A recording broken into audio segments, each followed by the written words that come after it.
وہ چاروں کے چاروں بےحد تندرست اور توانا اور مضبوط جسم کے مالک تھے۔ ان کے چوڑے چوڑے چہروں سے خون جھلک رہا تھا۔ اپنے آخری انجام کے لیے تیار ہو جا بدنصیب۔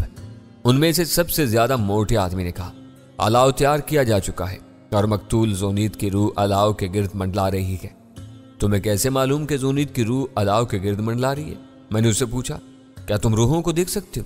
نہیں، اس نے جواب دیا، روحوں کو کوئی اس وقت تک نہیں دیکھ سکتا جب تک کہ وہ کسی دوسرے قالب میں ہماری نظروں کے سامنے نہ آئے، لیکن یہ بات سبھی لوگ جانتے ہیں کہ مقتول کی روح کو اس وقت تک چین نہیں ملتا جب تک اصل قاتل کو سزا نہ مل جائے، اور جب اصل قاتل پکڑا جاتا ہے اور اس کے لیے الاؤ تیار کیا جاتا ہے تو مقتول کی روح وہاں موجود ہوتی ہے اور اس وقت تک وہیں رہتی ہے جب تک کہ قاتل کا جسم جل کر راکھ نہ ہو جائے۔ اور اگر مقتول کی روح قاتل کو معاف کر دے تو؟ میں نے پوچھا۔ تو وہ شخص گڑبڑا گیا اور اسے کوئی جواب نہیں بن پڑا۔ تو اس صورت میں آگ قاتل کے جسم کو جلانے سے انکار کر دیتی ہے؟ میں نے مسکرا کر جواب دیا، ناممکن۔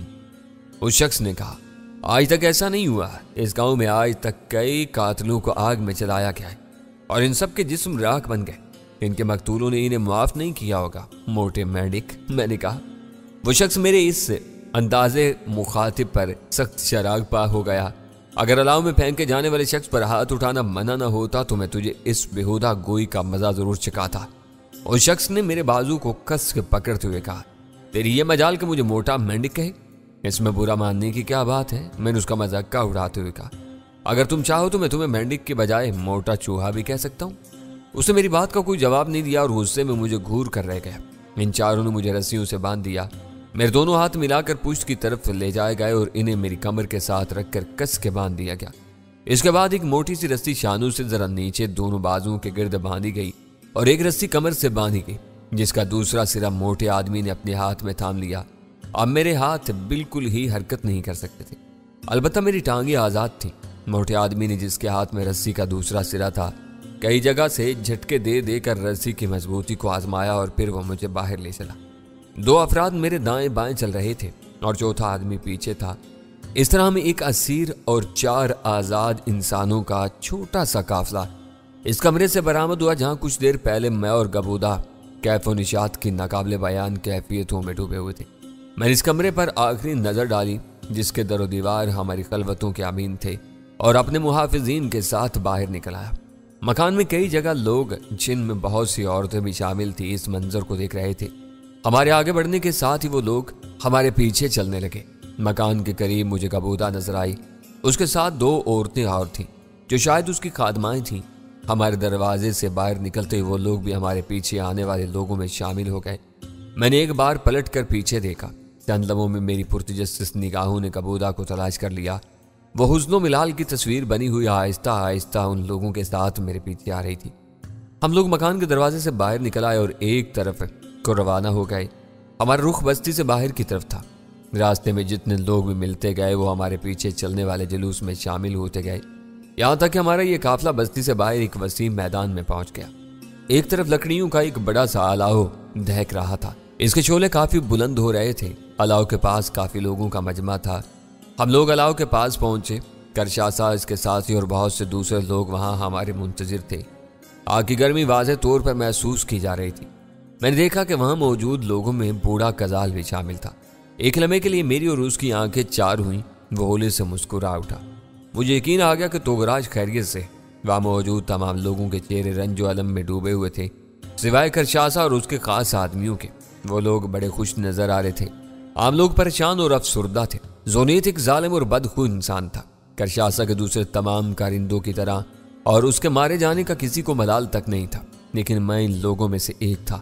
میں نے چند ہی دنوں کے اندر اندر ایک محنت کش کی حیثیت سے ان کے دلوں میں جگہ بنا لی تھی اور میری موت یقیناً ان کے لیے باعث ملال تھی۔ ان لوگوں میں کاربت بھی شامل تھا۔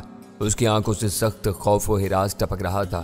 اسے شاید یہ خدشہ لاحق تھا کہ میں نے قتل کی اس واردات میں اسے بھی ملوث کر دیا ہوگا، یا شاید آخر وقت میں گھبرا کر اس کا نام لے دوں گا۔ میں نے دانستہ طور پر اس کی جانب ایک نظر دیکھ کر دوسری طرف منہ پھیر لیا۔ اس سارے مجمع میں جو سینکڑوں مردوں اور عورتوں پر مشتمل تھا، صرف ایک شخص ایسا تھا جس کے چہرے پر بلا کا اطمینان اور سکون نظر آ رہا تھا، اور وہ تھا بوڑھا کزال۔ اسے یقین تھا کہ مجھے ہلاک نہیں کیا جا سکے گا۔ اس کی نظر میں شاویلا تھا، نیکی اور بھلائی کی قوتوں کا دیوتا، جو انسانی پیکر میں نمودار ہو گیا تھا اور مجھے کوئی طاقت شکست نہیں دے سکتی تھی۔ سن شاول، کرشاسا نے نفرت بھری نظروں سے مجھے دیکھتے ہوئے کہا، زونیت میرے عزیز ترین اور نہایت کارآمد ساتھیوں میں سے ایک تھا۔ تو نے اسے ہلاک کیا ہے اور اس کی ہلاکت کے جرم کا خود ہی اقرار بھی کر لیا ہے، لہذا ہمارے آباء و اجداد کے قدیم طریقوں کے مطابق تجھے زندہ آگ میں پھینک دیا جائے گا۔ اگر تو مرنے سے پہلے کچھ کہنا چاہتا ہے تو کہہ دے۔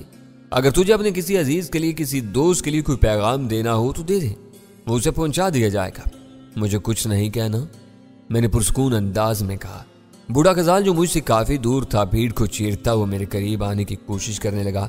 اس کے ساتھ بستی کے 5-6 آدمی اور تھے جو جوان اور صحت مند تھے۔ وہ سب کے سب میرے اور کرشاسا کے قریب آ گئے۔ کیا بات ہے؟ کرشاسا نے ناگوار انداز میں ان سے پوچھا۔ تم میرے سر پر کیوں چڑھے آ رہے ہو؟ کوئی بات نہیں کرشاسا، غزال نے بے خوفی کے ساتھ جواب دیا۔ بہت دنوں کے بعد یہ منظر دیکھنے کو مل رہا ہے، اس لیے ہم اسے قریب سے دیکھنا چاہتے ہیں۔ یہ منظر تو تم جب چاہو دیکھ سکتے ہو، کرشاسا نے مزاحیہ انداز میں جواب دیا۔ تم چاہو تو خود بھی اس کے ہیرو بن سکتے ہو۔ نہیں، مجھے کوئی ایسی تمنا نہیں ہے، غزال نے ہنستے ہوئے کہا۔ بڑھاپے میں کسی کو کیا قتل کروں گا، جبکہ جوانی میں نے کسی پر ہاتھ نہیں اٹھایا۔ ہاتھ اٹھانے کا حق صرف سردار کو ہوتا ہے، کرشاسا نے گھمبیر آواز میں کہا۔ سردار کو سب کا خون معاف ہوتا ہے۔ سردار کو یہ حق حاصل ہوتا ہے کہ وہ بغاوت اور فتنہ انگیزی کرنے والوں کو قتل کرا دے۔ اچھا پیچھے ہٹ جاؤ، کام شروع ہونے والا ہے۔ اس کے ساتھ ہی سب لوگ تھوڑا تھوڑا پیچھے سرک گئے۔ کرشاسا نے ان 4 آدمیوں کو جو میری نگرانی پر مامور تھے انہیں حکم دیا کہ مجھے آگ پر گرا دوں۔ میں نے اپنے جسم کو بالکل بے جان اور ڈھیلا چھوڑ دیا۔ انہوں نے مجھے زمین پر لیٹا دیا۔ 2 آدمیوں نے میری ٹانگیں کس کر پکڑی، حالانکہ اس کی کوئی ضرورت نہیں تھی کیونکہ میں کسی قسم کی مزاحمت نہیں کرنا چاہتا تھا۔ میری آنکھیں کرشاسا کی طرف لگی ہوئی تھیں۔ کرشاسا نے ہاتھ سے کوئی مخصوص اشارہ کیا۔ 4 آدمی ایک لمبا سا تختہ لیے آگے بڑھے۔ تختہ میرے برابر رکھ دیا گیا اور ان لوگوں نے مجھے اس تختے سے باندھنا شروع کر دیا۔ انہوں نے مجھے سر سے پاؤں تک تختے کے ساتھ جکڑ دیا، اس طرح کہ میں اپنے جسم کو ذرا بھی جنبش نہیں دے سکوں۔ یہ کام ختم کرنے کے بعد وہ پھر کرشاسا کی طرف دیکھنے لگے۔ وہ اس کے دوسرے اشارے کے منتظر تھے۔ کئی لوگوں نے مل کر تختے کو اٹھا لیا جس کے ساتھ میرا جسم بنا ہوا تھا، اور ایک جھٹکے کے ساتھ تختے کو دہکتے ہوئے الاؤ میں پھینک دیا۔ بہت سے لوگوں کے منہ سے چیخیں نکل گئی تھیں۔ میں تختے سمیت الاؤ میں گرا۔ الاؤ میں گرتے ہی آگ کی جاں بخش حرارت میرے رگ پے میں سرایت کرنے لگی۔ رسیاں آنن فانن جل کر راکھ ہو گئی اور تختہ میرے جسم سے الگ ہو کر الاؤ میں جلنے والی لکڑیوں کا ایک حصہ بن گیا۔ شعلے میرے جسم کے ایک ایک عضو کو چاٹ رہے تھے۔ میرے بدن کا ہر مسام آگ کی دل نواز گرمی کو اپنے اندر جذب کر رہا تھا۔ میں نے لذت اور سرور کی عجیب و غریب کیفیت میں ڈوب کر اپنی آنکھیں بند کر لیں اور آگ میں لوٹنے لگا۔ میں بے تابانہ انداز میں انگاروں سے اپنے جسم کو مچل رہا تھا۔ آگ مجھے نئی زندگی بخش رہی تھی، مجھ پر نشہ سا طاری تھا۔ میں نے اندازہ لگایا کہ باہر مجمع ابھی منتشر نہیں ہوا ہے، بلکہ سب لوگ ویسے ہی کھڑے ہوئے تھے کیونکہ کسی کے جاتے ہوئے قدموں کی چاپ مجھے نہیں سنائی دی تھی۔ الاؤ کے اندر لکڑیاں چٹک رہی تھیں، ان کی آواز کے علاوہ باقی ہر طرف گہرا سناٹا طاری تھا۔ جس وقت مجھے تختے سمیت آگ میں پھینکا گیا تھا اس وقت میں نے ایک نظر گبودہ پر ڈالی تھی۔ وہ تصویر یاس بنی ایک طرف کھڑی ہوئی تھی اور اس کی آنکھوں میں آنسو تھے۔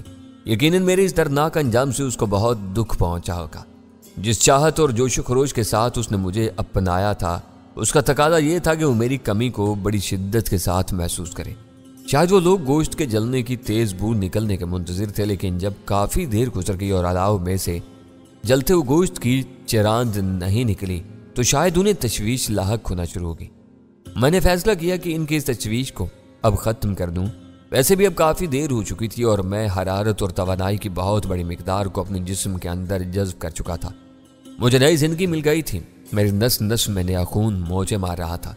میں نے اچانک ایک چھلانگ لگائی اور دوسرے لمحے میں الاؤ سے باہر تھا۔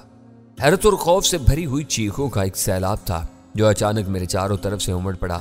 سینکڑوں لوگ الاؤ کو چاروں طرف سے گھیرے ہوئے کھڑے تھے اور اس ناقابل یقین اور انوکھے واقعے نے انہیں اس قدر ششدر کر دیا تھا کہ وہ جیسے اپنی اپنی جگہوں پر جم کر رہ گئے اور ان کے منہ سے عجیب و غریب بے ہنگم آوازیں نکلنے لگیں۔ کرشاسا اور اس کے ساتھی جو الاؤ سے سب سے زیادہ قریب تھے آنکھیں پھاڑ پھاڑ کر مجھے دیکھنے لگے اور پھر ایک عجیب و غریب بات ہوئی۔ بوڑھے اور ناتواں غزال نے اپنے حلق کی پوری قوت سے آواز بلند کی، شاویلا۔ اس کے ساتھ ہی اس کے پاس کھڑے ہوئے ان لوگوں نے جنہیں وہ ساتھ لے کر آگے آیا تھا نعرہ بلند کیا، شاویلا، اور ان لوگوں نے آنن فانن اپنی تلواریں کھینچ لی اور کرشاسا اور اس کے ساتھیوں پر حملہ کر دیا۔ کرشاسا اور اس کے ساتھی جو اس حیرت ناک واقعے کے سحر میں ڈوبے ہوئے تھے، اس اچانک اور انتہائی غیر متوقع حملے کے لیے قطعی تیار نہیں تھے۔ چنانچہ کئی کارندے پہلے ہی حلے میں ہلاک ہو گئے اور ان کی گردنیں ان کے جسموں سے الگ ہو کر دور جا گریں۔ دو ایک گردنیں اچھلتی ہوئی الاؤ میں جا گریں۔ اس کے ساتھ مجمع میں جیسے ایک نئی اور انوکھی زندگی کی لہر توڑ گئی۔ ہر طرف سے آوازیں بلند ہونے لگیں، شاویلا شاویلا، کرویلا کو مار دو، کرویلا کو مار دو۔ اور سارا مجمع جیسے کسی جنوں کا شکار ہو گیا۔ لوگ دیوانہ وار اپنے اپنے ہتھیار سنبھال کر اور اس کے خونی ٹولے پر پل پڑے۔ آنن فانن کرشاسا کے سارے آدمی مار دیے گئے۔ انہیں ٹھیک سے مزاحمت کرنے کا موقع ہی نہیں مل سکا۔ صرف کرشاسا زندہ بچ گیا تھا۔ اس نے اپنی بھاری بھرکم تلوار سنبھالی تھی اور اپنی قریب آنے والوں پر حملہ کرتا رہا۔ مجھے یہ دیکھ کر حیرت ہوئی کہ اپنے نہایت وزنی اور بھاری بھرکم جسم کے باوجود کرشاسا میں بہت پھرتی تھی اور وہ بڑی سبک روی کے ساتھ تلوار چلا رہا تھا۔ اس نے ایک آدمی کا شانہ زخمی کر دیا۔ میں نے ہاتھ کے اشارے سے لوگوں کو منع کر دیا کہ اس پر حملہ نہ کریں۔ سارے لوگ ٹھہر گئے۔ ایک شخص نے جلدی سے ایک چادر میری طرف بڑھائی۔ میں نے چادر اس کے ہاتھ سے لے کر اپنے جسم کا گرد لپیٹی اور پھر میں کرشاسا کی طرف بڑھا۔ کرشاسا نہایت بے وقوف آدمی نکلا۔ مجھے آگ سے زندہ سلامت نکلتے دیکھ کر اسے یہ بات یقیناً سمجھ لینی چاہیے تھی کہ مجھے ہلاک کرنا اس کی قدرت میں نہیں ہے، لیکن اس نے وحشیوں کی طرح تلوار سے میرے اوپر حملہ کر دیا اور پے در پے کئی زوردار وار کر ڈالے۔ تلوار میرے جسم سے ٹکرا کر اچٹ گئی، لیکن کرشاسا نہ جانے کس امید پر میرے اوپر برابر وار کرتا رہا۔ میں نے تنگ آ کر اس کا تلوار والا ہاتھ پکڑ لیا اور اسے جھٹکا دے کر تلوار اسے چھیننے والا تھا کہ کسی جانب سے ایک سبک نیزہ ہوا کے جھونکے کی طرح سنسناتا ہوا آیا اور کرشاسا کی پشت میں پوست ہو گیا۔ کرشاسا ایک بھیانک کراہ کے ساتھ زمین پر گر گیا اور اس کا موٹا تازہ جسم ماہی بے آب کی طرح زمین پر تڑپنے لگا۔ نیزہ بری طرح اس کی پشت میں گھسا ہوا تھا۔ کسی بھی شخص نے آگے بڑھ کر نیزہ نکالنے کی کوشش نہیں کی۔ کوئی بھی کرشاسا کی مدد کو نہیں آیا۔ البتہ کزال نے آگے بڑھ کر اپنے بوڑھے ہاتھوں سے اس کی گردن پر ایک بھرپور وار کیا اور اس طرح اسے اس اذیت ناک کیفیت سے ہمیشہ کے لیے نجات دلا دی۔ کرشاسا اور اس کے خونخوار ٹولے کے تمام افراد کی ہلاکت کے بعد مجمع میں جیسے جشن کا سسما پیدا ہو گیا۔ لوگ خوشی سے ناچ رہے تھے، اپنے حلق سے بے ہنگم آوازیں نکال رہے تھے اور چیخ رہے تھے۔ بہت سے لوگوں کی آنکھوں میں خوشی کے آنسو تھے۔ ہر شخص میرے قریب آ کر مجھے چھو کر دیکھنا چاہتا تھا۔ آگ میں تپ کر نکلنے کے بعد میرا جسم کندن کی طرح چمک رہا تھا اور میری رنگت اس قدر نکھر گئی تھی کہ دیکھنے والوں کی نگاہیں ٹھہر نہیں پا رہی تھیں۔ کزال اور اس کے نوجوان ساتھیوں نے میرے گرد گھیرا ڈال دیا اور لوگوں کے ہجوم کی یورش سے مجھے بچایا۔ میں نے مسرت سے بھرپور مجمع کی طرف ایک نظر ڈالی۔ میری نگاہیں کسی کو تلاش کر رہی تھیں۔ جلد ہی وہ مجھے نظر آ گئی۔ وہ مجھ سے زیادہ دور نہیں تھی۔ اس نے جب مجھے اپنی طرف دیکھتے پایا تو بے ساختہ مسکرا اٹھی۔ اس کا چہرہ گلنار ہو رہا تھا اور یوں لگتا تھا کہ اس پر پھول کے لٹے ہو۔ بستی کے لوگوں، بوڑھے کزال نے اپنے دونوں ہاتھ فضا میں بلند کرتے ہوئے زور سے آواز لگائی، خاموش ہو جاؤ اور غور سے میری بات سنو۔ مجمع پر اچانک سکوت طاری ہو گیا۔ بے تحاشا بولتی ہوئی زبانیں تھم گئیں، ترکتے ہوئے قدم رک گئے۔ سنو دوستو، کزال کی آواز بلند ہوئی۔ جیسا کہ ہمیشہ ہوتا آیا ہے، کرویلا کے مسلسل بڑھتے ہوئے مظالم جب اپنی انتہا کو پہنچ گئے، اس کا سر کچلنے کے لیے آسمانوں سے شاویلا اتر آیا۔ شاویلا جو نیکی اور انسان دوستی کی قوت ہے، انسانی پیکر میں ہمارے سامنے آ چکا ہے اور تم نے دیکھا کہ اس نے کرویلا کو کس طرح اس کے گناہوں کی سزا دی ہے۔ وہ آگ میں سے زندہ سلامت نکل کر سامنے آ گیا اور اس نے کرویلا کی انسان دشمن حرکتوں کا ہمیشہ کے لیے خاتمہ کر دیا۔ دوستو، مجھے یہ اعزاز اور فخر حاصل ہے کہ میں نے شاویلا کو اپنے گھر میں رکھا، اسے اپنا مہمان بنایا اور میں نے ہی سب سے پہلے اسے پہچانا۔ مجھے یقین تھا کہ وہ آگ میں پھینکے جانے کے بعد بھی زندہ سلامت نکل آئے گا اور کرشاسا اور اس کے ساتھیوں کی زندگی آج شام کا سورج ڈوبنے سے پہلے ہی ختم ہو جائے گی۔ اس لیے میں اپنے ساتھ چند نوجوانوں کو لے آیا تھا اور کرشاسا اور اس کے ساتھیوں پر حملہ کرنے کے لیے بالکل تیار کھڑے تھے، اور شاویلا کی آگ میں سے زندہ نکلتے ہی وہ ان لوگوں پر ٹوٹ پڑے۔ لیکن اس کا یہ مطلب ہرگز نہیں کہ اگر میرے دوست کرشاسا کے آدمیوں پر حملہ نہ کرتے تو وہ لوگ بچ جاتے۔ نہیں، شاویلا اکیلا ہی ان کے لیے کافی تھا۔ میں تو صرف یہ کہنا چاہتا ہوں کہ مجھے اور میرے نوجوان دوستوں کو شاویلا کے ساتھ قدم ملا کر حرکت کرنے کا اعزاز حاصل ہے۔ دوستو، آج سے شاویلا اس بستی کا حکمراں ہوگا۔ کرویلا کے وسیع و عریض مکان میں اب شاویلا اور اس کی بیوی توگراش کا قیام ہوگا، جسے میں نے حفاظت سے چھپا رکھا ہے۔ اب تم لوگ اپنے اپنے گھر جاؤ اور جشن مناؤ۔ شاویلا بھی اب گھر جائے گا۔ کل ساری بستی صبح کے وقت شابیلا کے مکان کے سامنے وسیع میدان میں جمع ہو۔ اس وقت شابیلا انہیں ضروری ہدایات دے گا۔ شابیلا عظیم ہے،